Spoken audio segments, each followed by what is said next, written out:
Siri, do my homework for me. So kids have this. We have generations now, children, who are so used to being satisfied in, and science sometimes takes a lot of hard, repetitive work and thought and considered planning.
Okie dokie. Hello, you guys. I am so excited. I've been looking forward to this particular episode. We have Jake, the host of the Midnight Science Club, and we have Nick, who is the director of operations for the Midnight Science Club. You guys introduce yourselves. Jake, you can go first. Tell us a little bit about yourself. Excuse my voice. I'm an old man, as you can tell. Oh, no. Oh, yeah. I started my first chemistry lectures in 1964. So I've been around a while. And I was a chemist, a physics professor, chief scientist at Discovery Channel and National Geographic Television. And somewhere in that mix, I inherited the title of Wizard 4 from the Royal Institution of Great Britain in London. I wrote a show called Mythbusters for 13 years and have worked on 17 other network television science programs. And so now I'm working with a character named Nick. He's a trainee. He's a wizard in training. Introduce yourself. Hey, Candace. Hey, everybody. I'm Nick Householder. I am the, like Candace said, the director of operations of Midnight Science Club. My job is to, get Midnight Science Club together, make videos, put it out on the internet, and try to just make stuff that's fun, engaging, exciting, and try to build a community of curious minds who love the science stuff that we love. Jake and I have a little bit of a similar background. I also was involved in science television for a little while. I co-hosted a science show on the Science Channel for a couple of years. And also I get involved with designing and building large-scale science demonstrations. So I love making big things that go boom. And I think that combined passion that we have and everybody else on the Midnight Science Club team about making science that's fun and engaging is what carries through on everything that Midnight Science Club does. And I absolutely love that.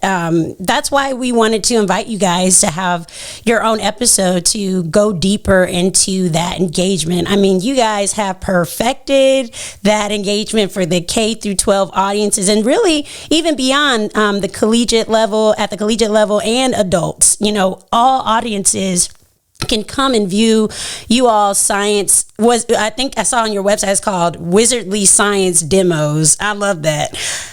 We can just come and see, enjoy, and learn. You know, that's so important. And that's what I would love to discuss today. We'll go through sort of what it is that you all do at the Midnight Science Club and your engagement and really trying to engage students in STEM. So why do you guys think it's important to introduce younger audiences to STEM education, Jake?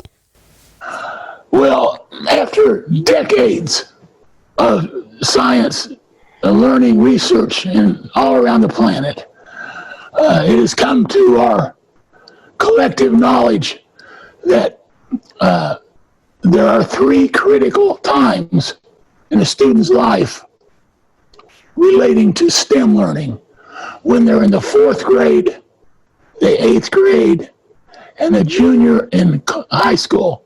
That's called their trending points, where they make very important decisions about their career, their lifestyle, what they like. So we target each one of those areas, 4th grade, 8th grade, and 12th grade, and try to get young people at those ages involved in real science with real scientists so that they can fall in love with it, as we all did. I love that. Yeah. That's excellent. And let's go even a little deeper. Can you tell us a little bit more about how specifically the Midnight Science Club does that? You can talk about each level individually or as a whole. Well, we have a group of scientists who are Nobel Prize winners as our advisory council. And one of the things we always ask them when they come on is, do you remember what you did as a child that got you interested in science? I mean, what did you do? How did you do it? It turns out that no living Nobel Prize winner in science studied science in elementary school, or even middle school for that matter. A few of them did. Most of them waited till high school. And I said, well, what did you do to get so smart? They did two things. They learned to play a musical instrument, and they learned a set of thinking skills that all scientists use around the planet. So we have identified those skills, and our goal is to introduce young people to those skills and let them master them. It's almost like we have a karate dojo where we practice those skills. But we practice science thinking skills so that it doesn't matter what field of science the kid goes into, if at all, because every scientist on the planet uses the same skills. And we practice those and become expert with those. And we don't necessarily study chemistry or physics, but we study the skills that all physicists and chemists use in their work. And we have a good time too. Yes, every time I watch one of your demos, I'm definitely having a great time. And I see Say that again, Jake. No, yeah, it has to put a smile on your face and in your heart and in your mind. All three have to be smiling, and then we know we've got it.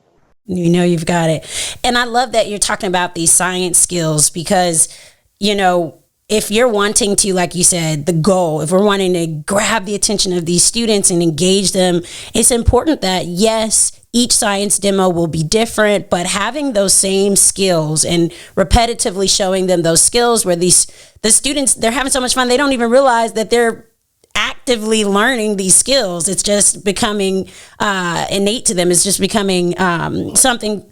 You ever see the movie The Karate Kid? Yes. Yeah, wax on, wax off. Exactly. Paint the fence. That's what we do essentially. Yes. And then finally, the kids they can estimate things. They can predict. They can do research, keep good notes. They do all the skills, and they pick them up along the way, so that when they come to a class or a scientific career, man, they can just sit right down at the piano and start playing. Yes. Oh. I can imagine in this process, you guys encounter, a couple challenges. What would you say those barriers are in engaging young people in STEM? And then how do you all overcome those challenges?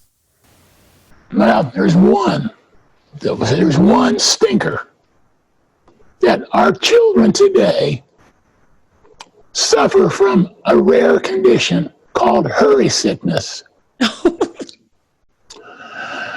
For generations, we've tried to make things faster, quicker. Just getting a cheeseburger at McDonald's, drive up, order here, pay here, pick up there, get that cheeseburger and get on out. Everything's fast. Get your computer faster, drive faster on the highway, overnight delivery, popcorn, shake it up. Everything's fast, fast, fast, fast. Instant results. And then you can always just do research on the computer. Siri, do my homework for me. So kids have this, we have generations now of children who are so used to being satisfied instantly. And science sometimes takes a lot of hard, repetitive work and thought and considered planning and problem solving. And young people go, I can't do that, it hurts. It hurts. They want me to sit down and think about it for more than 5 minutes. Oh, my head. I can't do it. That's problem number one. Mm-hmm. So we keep that in mind when we're designing these activities. We follow the hook, line, and thinker method. It's got to have a hook. So when a kid sees it, they go, oh my gosh, I got to do that right now. Oh, did you see that? I want to do that, I want to do that. That's the hook. And then we give them a little bit of line, which is an explanation of what it was. Not a lot, just a little bit. And then the thinker, hook, line, and thinker. The thinker is a science process skill that they practice while they're doing that activity, and they don't even know it. You can tell a kid will say, I don't like to run. I don't like running, but I like to play basketball. So you get them playing basketball. How much running do they do? Yeah. 20 miles. Mm-hmm. So that's what we do. That's excellent. Thank you guys so much for sitting down and talking with me about the importance of engaging these young minds. You all said some really major points. 4th grade, 8th grade, and juniors in high schools. Those are the 3 major moments that students are thinking to themselves, hey, that's when they're most impressionable. And that's when that's your focus. That's the focus audience for teachers, adults to really get in there and influence these younger generation. And then also, I love that we discussed the instant satisfaction that the students, that younger generation is used to, but it's important to get them to understand that science sometimes takes a little bit longer. And I love that you all are using the hook, line, and thinker method to sort of combat that challenge and really get these students to take the time, learn STEM, love STEM, enjoy STEM. So we're just going to take a quick little break and we'll be right back.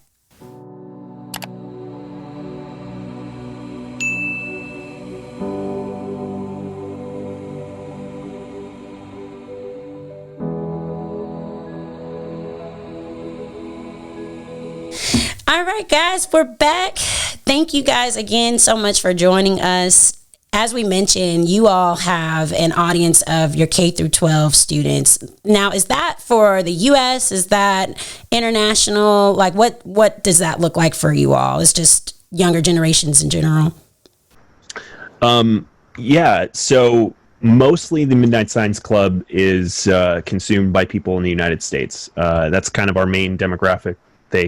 We speak the same language. We know a lot of the pop culture stuff that's going on in the United States, but at the same time, international audiences will also really enjoy Midnight Science Club content. But we're kind of thinking about a U.S. audience, at least when we're making our content initially. But yeah, it's all ages. All countries can enjoy the stuff that we make. Especially, we try to make a certain series of science demonstrations that we call Midnight Science Snacks, little bite-sized pieces of science demonstration information kind of things. And we design those demos to be silent and just text-based. So you get to visually see the science demonstration happen with a little bit of supplemental text. And those science demonstrations specifically resonate with everybody. I think that's awesome. We're also, ACP is focused on the U.S. demographic as well. And, I'm always wanting to talk to other orgs and corporations about their opinion. What's your opinion on why students, how do students feel in general? How do you think students in the United States feel about STEM, and why do they feel that way? And Jake, you can answer that one. Well, we got to shorten that question. Say that one more time, but sure. Yeah. So why do you think, how do students in the United States feel about STEM? Well, if they have a good teacher, they love it. If they don't have a good teacher, it's something to fear and have trepidations about. And that's the key. Right now in the United States, we lose 20% of our science teachers every year. And the average science teacher in the U.S. has about 3.5 years experience. Yet when you check the data, it suggests that a science teacher kind of becomes a master of their trade after about the 7th year. So the challenge right now is more in the hands of teachers than it is students, of finding the young science educators and keeping them in the field. Until we block up that hole, then we can address the student hole thing. But right now it's a mad hunt to find good science educators. And that's like the overwhelming factor, the overwhelming dynamic in science education in the country right now. I think that's an excellent point. And I'm sure all three of us have grown up and had the good science teacher or the bad science teacher. And you know the difference. Yeah, that's what I want to know. What do you think the difference is? As Faraday would say, it sounds almost religious, but when a scientist experiences true science, it is an emotional experience because you realize you're seeing how the universe works. And you say, I'm sitting on the 50-yard line of a huge game, and I understand what's going on. And that is one of the best feelings in the world, is when you get to understand where you're at. You're understanding how the universe operates. And that's so empowering. You say, I'm just a dumb kid from Nebraska, but I understand how galaxies move through space. It is so empowering. A good science teacher can make all the rest of the subjects so much more tolerable and beloved, just when you inspire kids to have that understanding of the natural world. And that's it. And we believe that as well. I always think in my mind, I'm visualizing in the classroom, sitting in the classroom and learning a new theory, or I'm learning something new for the day in my science class. What would I like to see the teacher do? What would I physically like to do in the class to learn this new theory? And what you're talking about is this hands-on learning that really helps to evoke that emotional excitement for the student. I mean, if I'm learning an experiment, I want to be all in that thing, touching and moving things around and really getting in there. And that's what Midnight Science Club does. And I absolutely love it. Every experiment, I see the students and I see you guys really in there engaging the students. And I think, the teachers who will be able to tune in, and our audience listeners who are looking at this, I hope that that's something that they'll pick up and learn from you all, that type of learning style. Well, we're lucky in the fact that our library, our file cabinets, we have about 20,000 to 30,000 in our file, and it's been collected for 200 years. We have a 200-year-old collection. So it's easy for us to find a really neat activity for a particular situation because we've got such a huge file. So it's like the New York Public Library. We got 2 million books. We can probably find what you need. That's why we've inherited that here. That's awesome. So let's jump back in here. Jake, we hear Midnight Science Club gives people a backstage pass to science. What do you mean by that? Well, I always said, I was a fan of Pavarotti, the opera singer, because we look so much alike. And I went to a concert, and I thought, gosh, wouldn't it be neat if he would come down off the stage and ask me to come backstage? I just die, So what we do is we have real scientists, Nobel Prize winners, astronauts, well-known scientists, and we make sure they can interact with our members. So our kids get to hang out with the Pavarottis of the scientific world. Wow. And just to find out, this guy's just a schmuck like everybody else. He's smart, but he's got bad breath too. and it breaks down the wall. And when they're done, I want the kids to go, well, I could do that. I mean, that's it. Yeah, really, I could do that. That's what the backstage pass is. It's not to go back and do hero worship, or build up your ego. It's to say, I've met these people. They shook my hand. We had a Coke together. We talked about what's better, chocolate chip cookies or pumpkin pie. Yes. We didn't talk about science. We talked about pumpkin pie.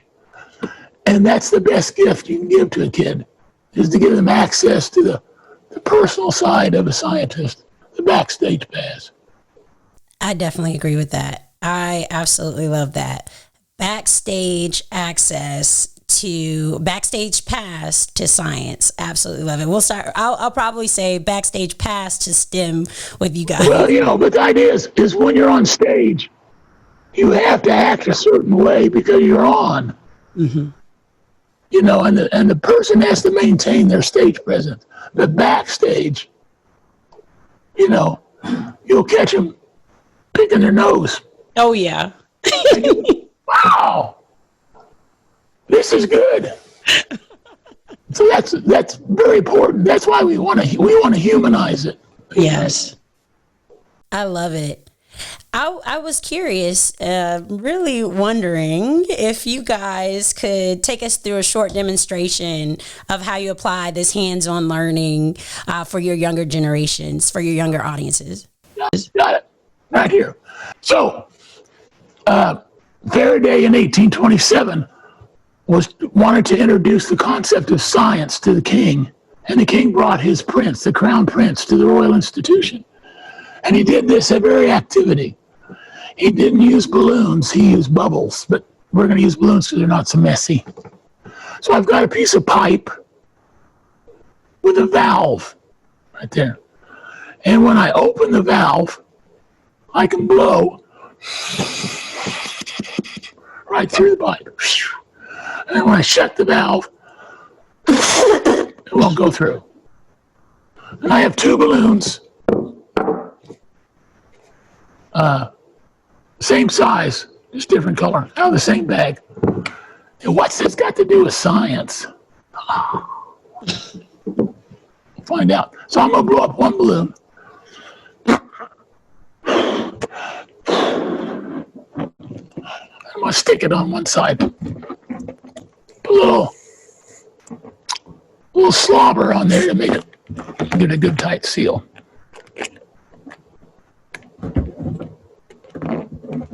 I have 5 university degrees. Went to school 11 years. And this is where I'm at now. Go figure. This is it. You're doing good, Jake. You're doing good. I know. I'm going to take same size balloon, put it on the other side. But I'm not going to blow it up as far.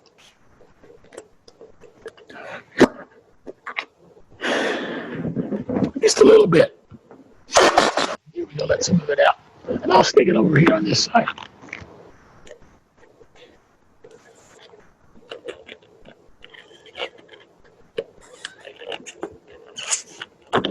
Okay. There it is. Now I put the question to you. What's going to happen when I open the valve? Okay, let's go back to science in high school, because I think that's all I can remember. I think what's going to happen is the air from the red balloon is going to equalize in the air in the blue balloon, so they'll be the same size. Oh, there's a fancy name for that. You remember what it is? No. Equilibrium? There you go. Oh, there we go. Woo, yeah. But see, a scientist, you have to have a beard to be a scientist, by the way. So you can go, oh. They have to think back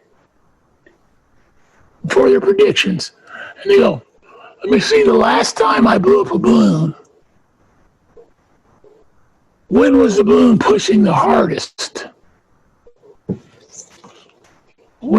Which of these two balloons is pushing the hardest? The red balloon. And scientists have to train themselves to think about that and think about that and think about that and think about it. Now, when you blow up a balloon, when is it the hardest to blow? Initially, mm-hmm. Yeah, you can feel it. Yeah. It really puts back. Which balloon's pushing the hardest? Pushing. Resisting. The pipe. Oh, resisting. Well, I guess then the blue balloon, resisting like the airflow or. See, what you're doing right now is pure science. Yes, I'm a scientist. It is pure science. You're trying to figure this out, and you're going, let's see now. Let's see now. Let's see now. And normal kids are going, the heck with that. Turn the valve open. No time. Get to it. Right? I see. Well, actually, this balloon's pushing harder. because its bonds haven't been stretched and broken yet. So when I open the valve, look at that. Oh, wow. This one got smaller. Mm-hmm. It's like, duh. Mm-hmm. Mm-hmm.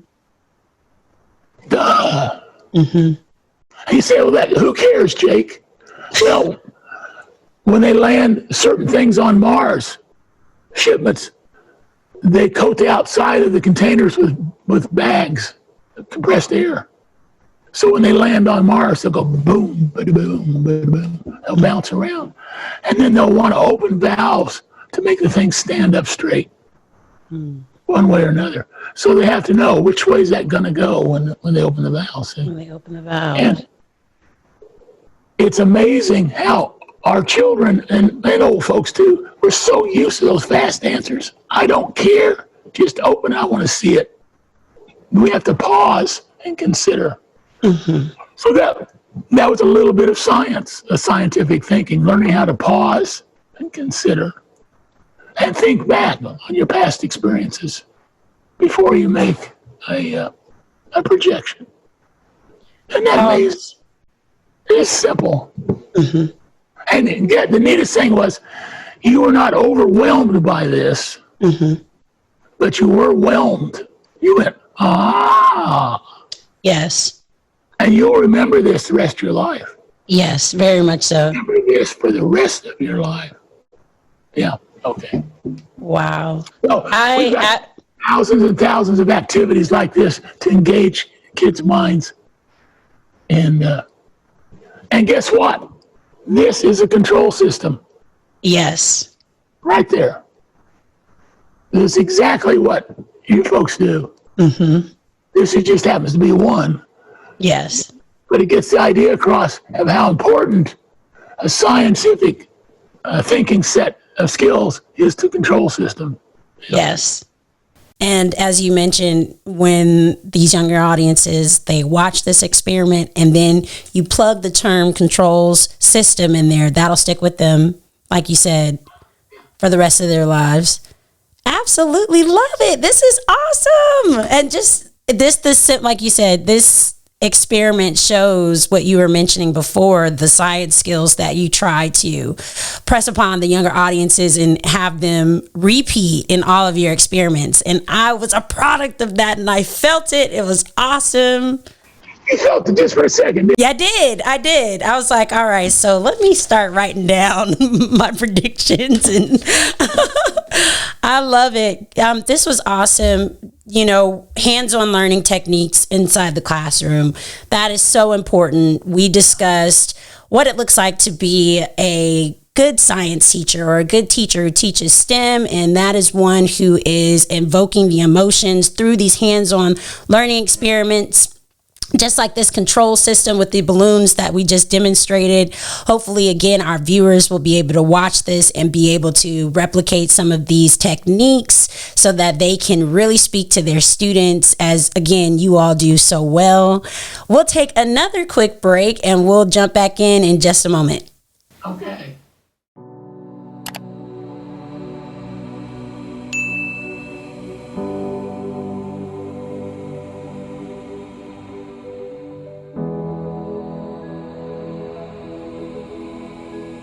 Awesome. We are back with Midnight Science Club. We have Jake, the wizard, number 4, and we have Nick, the director of operations. Hey, Jake, that's 8. If you do like this, that's 8. Oh, that's right. Oh, no. I'm just kidding. I've been with you for 4 years. A few accidents. I love it. And, you know, this entire episode has been for students, for educators, for our listeners. I really want to focus now really on our STEM champions. You guys are like, what is that? ACP, we coined the term of our STEM champions. That includes our teachers, the educational leaders, our parents, and really anybody else who is on fire for STEM who's not currently a student. And so I want to know, what advice can you guys give our STEM champions who are doing this virtual learning at home with their students? What advice can you give them when they're wanting to introduce STEM and engage with their students in STEM? Well, as that question gets asked us a lot, and it was asked Wizard number 2 back in 1941. Wizard's 2 next door neighbor was Albert Einstein, and they asked him, what do you do with your children to pass on your great intellect? And they said, probably the biggest gift you can give to your child, if you want them to be a STEM learner, is to get them to learn to play a musical instrument. First thing, it opens up the other side of their brain. It allows them to dream and become a problem solver. And it's true. You ask anybody with a Nobel Prize, they'll say, yep, I learned to play the violin. I'm not very good at it, but it allowed me to look at a problem globally so I could find the governing dynamic. So number one, I would say, this comes from a lot of scientists and a lot of Nobel Prize winners, play a musical instrument. And you don't have to be good at it. Just do something in the arts. That's the number one thing you need to do. Number two is teach yourself to enjoy reading. And that takes discipline nowadays, because we're almost anti-reading now. It's just because with reading you can absorb data at a rate that your brain can absorb it and retain it. And so it's a self-governing information rate. When you look at stuff on the internet all the time, it comes too fast for retention. And the third little skill to help is the secret of wait time. Whenever you're homeschooling your kid and you ask them a question, when you ask a question, you give them at least 8 seconds of silence before the answer. You give them wait time to digest both the question and their answer, to think a little bit before they speak. Now, those were 3 gifts. Those are 3 ideas that I think those 3. No, there was another one. What was it? Oh, sleep. Children don't get enough sleep, and they're not hydrated enough. Those were 2 other things on the side that I've left. Make sure your kid drinks enough water, they get enough sleep, learn to play a musical instrument. Give them wait time when you ask them questions. And you'll be halfway home to a Nobel Prize if you do that. I think this is a very interesting and unique way of answering this question. I've asked this question on many occasions. I've never had someone answer it in this way. The question was we're asking about virtual learning, and these skills have nothing to do with virtual learning and technical skills. Well, it's the foundation. Let me not say it has nothing to do with it. It's the foundation. The foundation. It's like you ask me, how do I put icing on the cake? Mm-hmm. First thing you have to do is build the cake and get that cake good and solid. And then the icing goes on so much easier. Mm-hmm. Built a good cake. Yeah, it's almost like turn off your computer for a moment, turn off all electronics and focus on your instrument, focus on your sleep, your water, like you said, the foundation. Let's get back to the basics so that when we do incorporate whatever virtual style learning, that it's just that much better. The student is that much more engaged and is ready to interact and ready to learn. I love that. Yeah.